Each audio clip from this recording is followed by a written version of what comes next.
Hello नमस्कार विद्यार्थी मित्रो, आज पाहणार आहोत आपण डिप्रिसिएशन फॉर अकाउंटिंग मधला स्ट्रेट लाईन मेथड मधला प्रॅक्टिकल क्रमांक 4.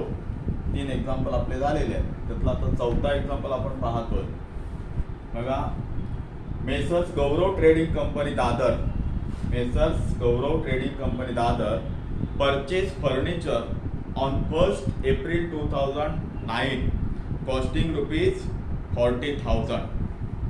गौरव कंपनी आहे आणि या गौरव कंपनीने 1 एप्रिल 2009ला 40,000 रुपये किमतीचं एक फर्निचर खरेदी केलेलं आहे.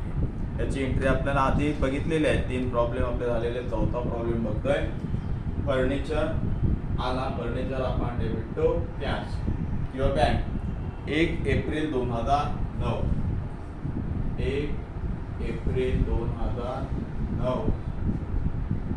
टू बँक किंवा कॅश 40,000. 1 एप्रिल 2004ला गौरव कंपनीने एक फर्निचर खरेदी केला. फर्निचर म्हणजे टेबल खरेदी केले समजायचे. आपण 4 टेबल तयार केले, खरेदी केले.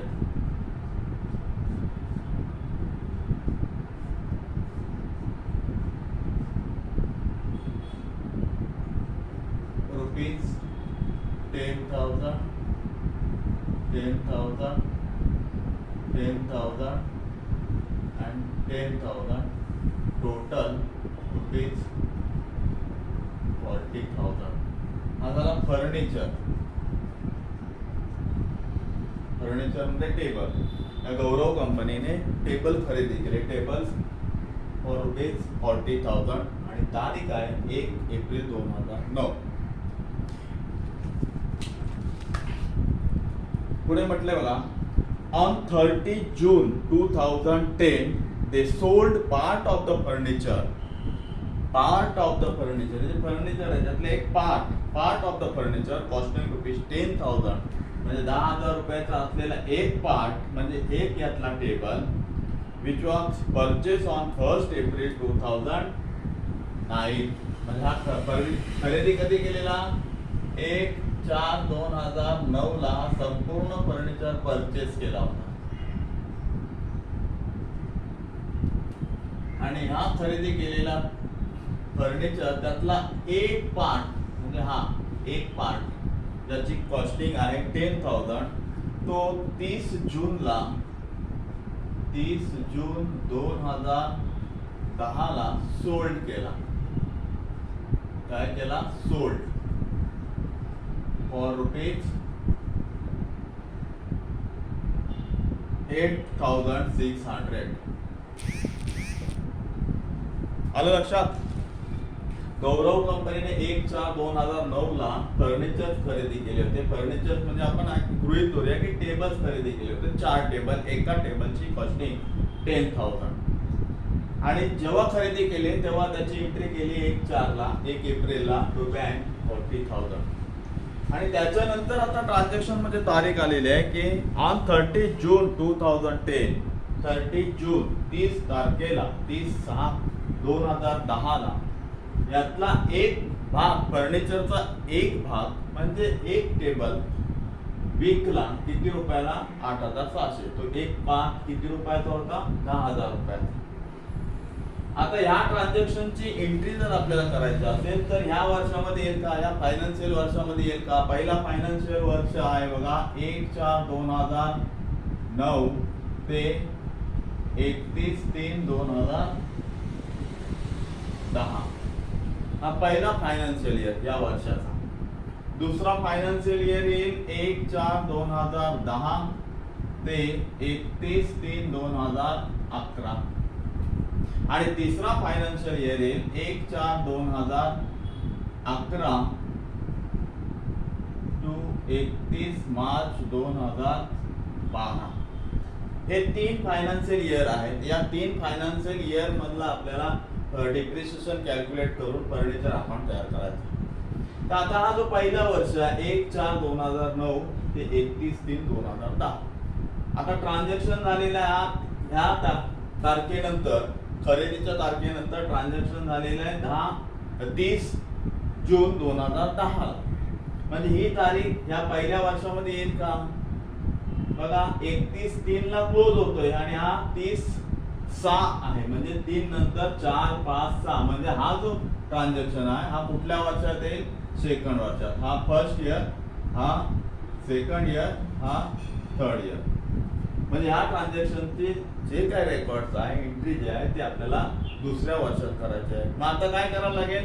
पहिला वर्ष आपल्याला क्लोज करावं लागेल. क्लोज करताना काय बघायला पाहणार होता आपण? तर क्लोज करताना सुरुवातीला आपल्याला डिप्रिशिएशन घ्यायचं आहे. डिप्रिशिएशन आकारताना मेथड कोणती आहे? स्ट्रेट लाईन मेथड आहे. म्हणजे मूळ किंमत जी कॉस्टिंगची असेल खरेदीची त्याच्यावर आपल्याला किती टक्के काढायचं आहे त्या ठिकाणी दिलेलं आहे. They charge depreciation at 10% per annum on straight line method. म्हणजे 10% आपल्याला डिप्रिशिएशन काढायचं आहे. आधी आपल्याला डिप्रिशिएशन आकारायचं आहे, डिप्रिशिएशन कॅल्क्युलेट करायचं आहे, त्याची नोंद करायची आहे मशिनरी अकाउंटला, मशिनरी अकाउंटच्या क्रेडिट साईडला, आणि नंतर हा पहिला फायनान्शियल इयर आपल्याला क्लोज करायचा आहे. तुमच्या लक्षात आलं असेल पहिला काय बघायचं आहे? Financial year. त्याच्यानंतर डिप्रिशिएशनची मेथड बघायची आहे आणि डिप्रिशिएशनचा रेट बघायचा आहे. तर पहिला आपण वर्ष क्लोज करतोय 31/3/2010. 31/3/2010 ला आपण डिप्रिशिएशन काढतोय 10% आणि वर्षाचा 10%. या तारखेपासून या तारखेपर्यंत 12 महिने होतात, म्हणजे 1 वर्ष होतं. 1 वर्षाचा डिप्रिशिएशन 40,000 वरती 1 वर्षाचा डिप्रिशिएशन 4,000 रुपये. इथं लिहायचं आहे बाय डिप्रिसिएशन 4,000 आणि हा वर्ष क्लोज करायचा आहे. किती तारखेला? 31 मार्च 2010 ला. By balance carried down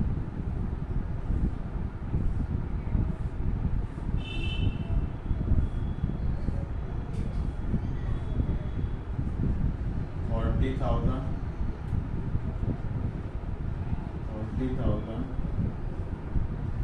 36,000.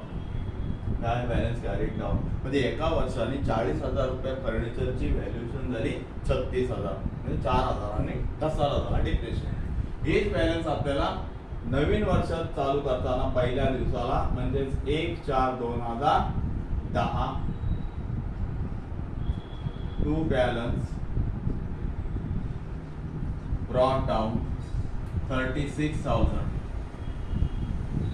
इथून दुसरा वर्ष चालू झाला. हा वर्ष आपण क्लोज केला. आता दुसरा वर्ष सेकंड इयर 1/4/2010 पासून सुरू होणार आणि एंड होणार 31/3/2011. आता आपल्याला काय पाहायचं आहे? या फायनान्शियल इयर मध्ये फर्निचरच्या बाबतीत काय ट्रान्झॅक्शन झालेत का? नवीन फर्निचर आणलंय का किंवा जुना फर्निचर विकलाय का? तर ह्या दिलेल्या एक्झाम्पल मध्ये आपण पाहणार आहोत. 30 जून 2010 they sold part of the furniture costing ₹10,000 which was purchased on 1st April 2009 for ₹8,600. बघा मगाशी मी सांगितलं की 1/4/2009 ला 40,000 रुपयाचा फर्निचर खरेदी केला. त्याची एंट्री आपण 1/4/2009 ला केली. त्याच्यानंतर आता काय म्हटलेलं आहे? सेकंड इयरला पहिला वर्ष क्लोज केला, दुसरा वर्ष चालू झाला आणि दुसऱ्या वर्षामध्ये आपला ट्रान्झॅक्शन जो आहे तिथे म्हटलेलं आहे की ह्या तारखेला खरेदी केलेला फर्निचर 40,000 रुपयाचा, त्यातला एक पार्ट म्हणजे ज्याची किंमत 10,000 रुपये आहे तो पार्ट 30 जून 2010 ला विकला. किती रुपयाला विकला? 8,600 रुपये. म्हणजे आता काय करावं लागेल आपल्याला? आधी ह्या तारखेपासून ह्या एका पार्टची ह्या विक्रीच्या तारखेपर्यंत व्हॅल्युएशन करायला लागेल आणि मग तो किती रुपयाला विकायचा? 8,600 रुपयाला. आणि मग त्या विक्रीवरती प्रॉफिट होतोय की लॉस होतोय हे आपल्याला कळणार आहे. मग आता आपल्याला काय करावं लागेल? Working note. तर वर्किंग नोट करतोय बघा, या ठिकाणी वर्किंग नोट करतोय. 1/4/2009 ला घेतलेला परचेस केलेला पार्ट परचेस 10,000 रुपये. एका वर्षाचा डिप्रिशिएशन काढायचा आहे, म्हणजेच 31/3/2010 ला या पार्ट प्लॉटचा डिप्रिसिएशन 10% वर्षाचा 1,000, म्हणजेच हा जो पार्ट विकायचा आहे तो 1/4/2010 ला किती रुपयाचा झाला बघा. व्हॅल्यू ऑफ फर्निचर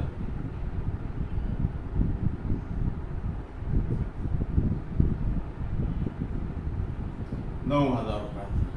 किती तारखेला? 1/4/2010 ला. विकायचं कधी आहे? 30/6/2010 ला. म्हणजे ही तारीख आता इथे येणार आहे या दुसऱ्या वर्षात. 30/6/2010 ला विकायचा आहे, म्हणजेच या तारखेपासून या तारखेपर्यंत 1 एप्रिल 2010 पासून 30 जून 2010 पर्यंत हा पार्ट सुद्धा आपल्या या व्यवसायामध्ये होता. आणि मग किती महिने होता? 1 एप्रिल पासून 30 जून पर्यंत. तर एप्रिल, मे, जून 3 महिने. एप्रिल, मे आणि पूर्ण जून 3 महिने तो होता. पण 3 महिन्याचा आपल्याला डिप्रिशिएशन काढायचा आहे. इथं डिप्रिशिएशन 3 मंथ, 3 महिन्याचा डिप्रिशिएशन काढताना straight line method. Straight line method म्हणजे ओरिजिनल जी खरेदीची किंमत आहे, मूळ किंमत, त्याच्यावरतीच आपल्याला डिप्रिशिएशन आकारायचं आहे. म्हणजे ओरिजिनल किंमत किती आहे? 10,000 रुपये. पार्टची किंमत 10,000 रुपये, त्याच्यावरती 3 महिन्याचा. आता वर्षाचा 1,000, 6 महिन्याचा 500, मग 3 महिन्याचा किती? 250. 250. हा झाला डिप्रिशिएशन 3 महिन्याचा. म्हणजे हा डिप्रिशिएशन आपल्याला इथे दाखवायचा आहे. 30 जून 2010 चा याच्यातला एक पार्ट 10,000 रुपयाचा, त्याचा डिप्रिशिएशन जो आपण टेबल विकतोय, फर्निचरचा एक भाग विकतोय, बाय डिप्रिशिएशन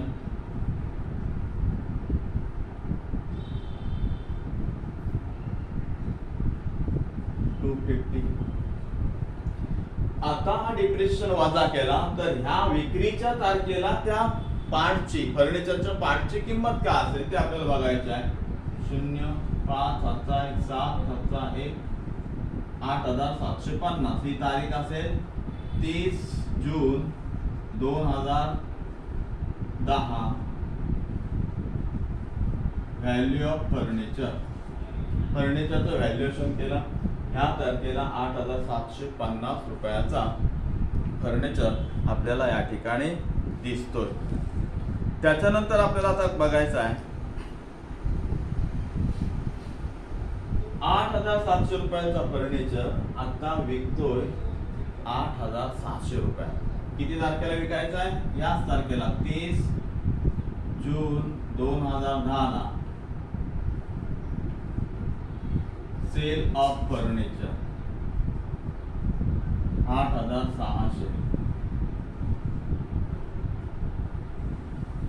आता 8,600 रुपयाला आपण हा फर्निचर विकतोय, म्हणजेच फर्निचर गेला, पैसे आले, cash account debit to furniture. ह्याची एंट्री आपल्याला ह्या वर्षात घ्यायची आहे, कारण हा सेकंड इयर चालू आहे आणि ही तारीख जी आहे ही सेकंड इयर मध्ये येते. बरोबर आहे? बघा, या नंतर 5 आणि 6 10. आता इथे एंट्री करायची आहे फर्निचर विकल्याची बाय कॅश किंवा बँक कंसात सोल्ड ऑफ फर्निचर. किती रुपयाला विकले? 8,600 झाले. ह्या दोन एंट्र्या वर्किंग नोट मधल्या. आता काय करायला? विकलाय म्हणजे फर्निचर आपल्याकडून गेला, म्हणजेच विक्रीवरती आपल्याला प्रॉफिट झालाय की लॉस झाला हे बघायचं. बघा, 8,750 रुपयाचं फर्निचर 8,600 रुपयाला विकला. 8,750 रुपयाचा फर्निचर 8,600 रुपयाला विकला तर काय होईल व्यवसायाला? बघा 8,750 रुपयाचा फर्निचर 8,600 रुपये विकला तर लॉस होईल 150 रुपये. किती तारखेला लॉस होईल? 30 जून 2010 ला loss on sale of furniture. आता ही तारीख ह्या सेकंड इयर मध्ये येणार आहे, या दुसऱ्या वर्षात फायनान्शियल इयर मध्ये येणार आहे, पण त्याची एंट्री आपल्याला इथेच करायची आहे 30/6/2010 ला by loss on sale of furniture by loss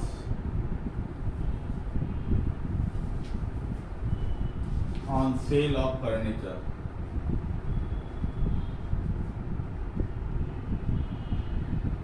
किती रुपये लॉस आहे? 150 150. जरा एक फर्निचर आपल्याकडून पार्ट जो आहे फर्निचरचा हा निघून गेला. त्या 3 एंट्र्या म्हणजेच डिप्रिशिएशन त्याच्यावरती आकारला, त्याचं व्हॅल्युएशन केला, त्याच्यानंतर तो 8,700 ला विकला, पैसे आले, त्याची एंट्री केली, नंतर लॉस आला, तो लॉस या ठिकाणी आपण घेतला. म्हणजे एक फर्निचरचा भाग आपल्याकडून निघून गेला. म्हणजे हा जो फर्निचर आहे हा आपल्याकडून निघून गेला. आलं लक्षात? आता पुढे या ठिकाणी ट्रान्झॅक्शन मध्ये म्हटलेले आहे ऑन द सेम डेट ते purchase new furniture costing ₹20,000. On the same date, date म्हणजे तारीख. कुठली तारीख? ऑन द सेम डेट म्हणजे ज्या दिवशी आपण फर्निचर विकला त्याच दिवशी या कंपनीने अजून एक नवीन फर्निचर खरेदी केलाय, त्याची किंमत आहे 20,000. म्हणजे नवीन फर्निचर आला, तारीख काय? 30/6/2010. टू बँक किंवा cash purchase new furniture costing ₹20,000. म्हणजे 20,000 रुपयाचा फर्निचर व्यवसायात आला, त्याची एंट्री डेबिटला केली, विकला, त्याची एंट्री क्रेडिटला केली. पुढे म्हटलेलं आहे ते charge depreciation at 10% per annum on straight line method. आता या ठिकाणी दुसरा वर्ष आपल्याला क्लोज करायचं, कारण बाकीचं आता ट्रान्झॅक्शन इथे काहीच नाही झालेलं. आता क्लोज करताना काय करायचं आहे आपण पाहतो. नाही, क्लोज करताना आधी व्यवसायात असलेल्या फर्निचरचा म्हणजे ती फिक्स ॲसेट या ठिकाणी फर्निचर आहे त्याचा आपल्याला डिप्रिशिएशन आकारून डिप्रिशिएशनची एंट्री करायची आहे. जेवढा फर्निचर असेल जेव्हा खरेदी केलेला त्याचा संपूर्ण डिप्रिशिएशन या ठिकाणी घ्यायचं आहे, दाखवायचं आहे आणि नंतरच आपल्याला तो वर्ष क्लोज करायचा. आता बघा 40,000 रुपयाचा फर्निचर होता, त्याच्यातला एक विकला, जो विकला त्याचा डिप्रिशिएशन आपण या ठिकाणी घेतला. आता आहे किती? तर 30,000 रुपयाचा फर्निचर व्यवसायात आहे. आता 30,000 रुपयाच्या फर्निचरचा डिप्रिशिएशन आपल्याला या ठिकाणी घ्यायचा आहे. तारीख येईल क्लोज करताना दुसरा वर्ष क्लोज करताना 31/3/2011. वर्षाच्या शेवटी 31/3/2011 ला बाय डिप्रिशिएशन. आता डिप्रिशिएशन कशावर द्या करायचा? 40 मधले 30,000 रुपयाचा फर्निचर आपल्याकडे आहे आणि त्या 30,000 वरती 10% वर्षाचा 12 महिन्याचा डिप्रिशिएशन म्हणजेच 3,000. झाला डिप्रिशिएशन घेतला. अजून फर्निचर आहे का आपल्याकडे? तर अजून आता खरेदी केलेला फर्निचर 20,000चा आहे. तो कधी खरेदी केला? 30 जूनला. मग 30 जून पासून 31/3/2011 पर्यंत किती महिन्याचा आपल्या व्यवसायात आहे या फायनान्शियल इयर मध्ये दुसऱ्या वर्षामध्ये? तर 30 जून म्हणजे जून सोडून द्यायचा आहे आणि जुलै पासून बोलायचं आहे. जुलै, August, September, October, November, December, जानेवारी, फेब्रुवारी, मार्च 3 महिने. बघा परत एकदा, जुलै, August, September, October, November, December, जानेवारी, फेब्रुवारी आणि मार्च. म्हणजे 9 महिने आपल्याकडे हा 20,000 रुपयाचा फर्निचर आहे. मग 9 महिन्याचा आपल्याला डिप्रिशिएशन काढायचं 10% प्रमाणे. बघा 6 वर्षाचा, 12 महिन्याचा 2,000, 12 महिन्याचा और 12 महिन्याचा 2,000 10%. 6 महिन्याचा 1,000 याच्या अर्धे. 3 महिन्याचा 500 म्हणजे याच्या अर्धे. आपल्याला पाहिजे किती? 9 महिन्याचा. म्हणजे 9 महिन्याचा किती डिप्रेशन येईल 1500 रुपये. पण तो डिप्रेशन आपल्याला या ठिकाणी घ्यायचा आहे 31/3/2011 ला बाय डिप्रिशिएशन 1500 1500 रुपये.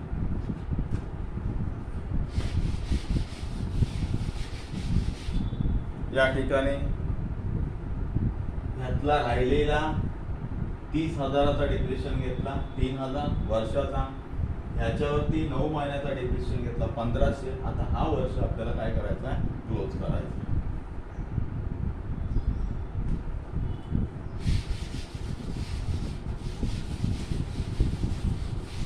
दुसरा वर्ष आपल्याला या ठिकाणी क्लोज करायचा आहे.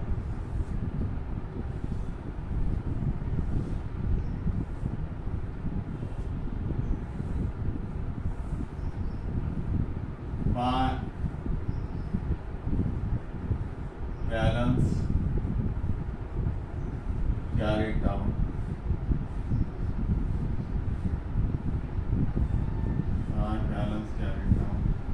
टोटल मारतोय बघा डेबिट साईडची 56,000 या 56,000 मधून ही संपूर्ण अमाऊंट बेरीज करून वजा करायचं आहे. बघा 000 5 ने 5 10 आजचा 1 6 7 13 14 15 आजचा 1 2 5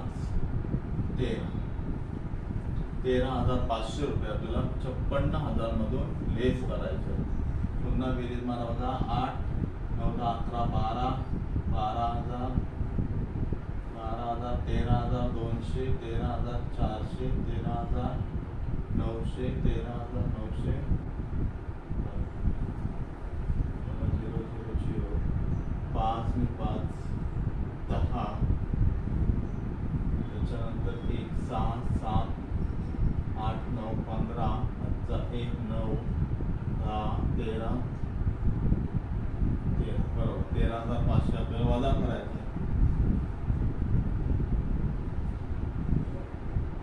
42,500 बाय बॅलन्स कॅरी डाऊन 42,500.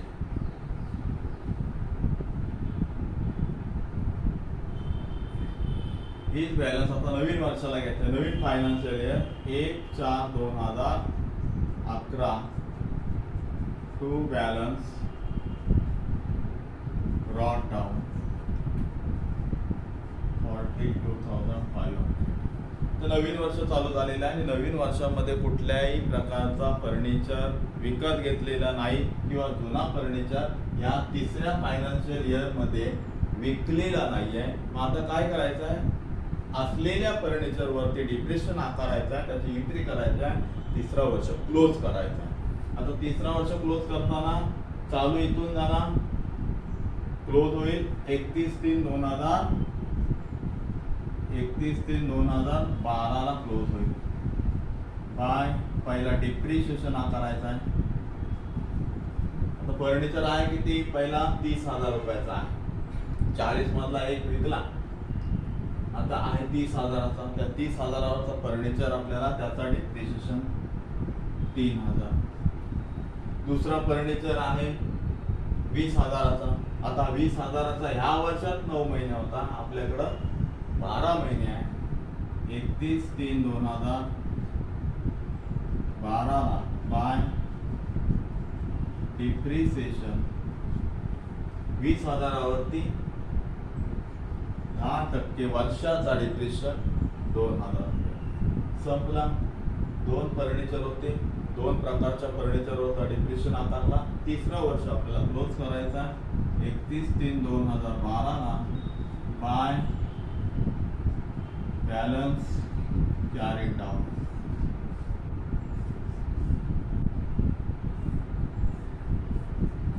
ही टोटल मात्र 42,500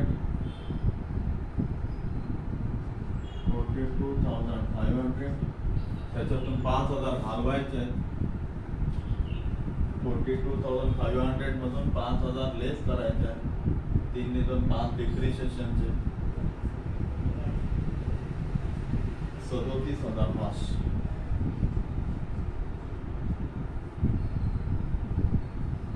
अशा पद्धतीने हा तिसरा वर्ष आपल्याला क्लोज केलेला आहे. 3 वर्ष आपला जो डिप्रेशन आकारून मशिनरी अकाउंट तयार करायला सांगितला होता तो या ठिकाणी अशा पद्धतीने आपण फर्निचर अकाउंट तयार करायला सांगितला होता तो फर्निचर अकाउंट आपण या ठिकाणी पूर्ण केलेला. हा इथे तिसरा प्रॉब्लेम आपला संपलेला. धन्यवाद.